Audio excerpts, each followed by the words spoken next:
Rio Olympics లో రజత పతకం సాధించిన తెలుగు తేజం పివి సింధు తిరుమల శ్రీవారిని దర్శించుకున్నారు. ఈ ఉదయం వీఐపీ ప్రారంభ దర్శన సమయంలో కోచ్ గోపీచంద్ తల్లిదండ్రులతో కలిసి సింధు స్వామివారి సేవలో పాల్గొన్నారు. 68 కేజీల బెల్లంతో తులాభారం వేసి మొక్కు తీర్చుకుంది. దర్శన అనంతరం రంగనాయకుల మండపంలో పండితులు వేదాశీర్వచనం పలికి శ్రీవారి తీర్థ ప్రసాదాలను అందజేశారు.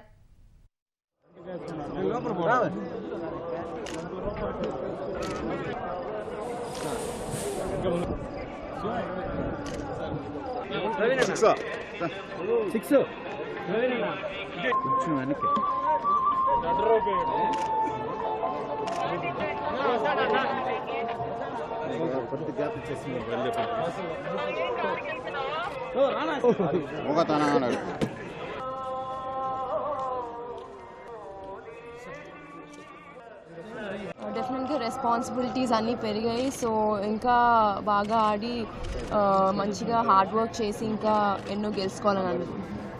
డెఫినెట్గా చూసుకుంటే చాలామంది అమ్మాయిలు చాలా బాగా చేస్తున్నారు అన్ని స్పోర్ట్స్లో. సో ఇంకా ముందుగా ఇంకా ఎంతోమంది వస్తారు పైకి అని కోరుకుంటున్నాను.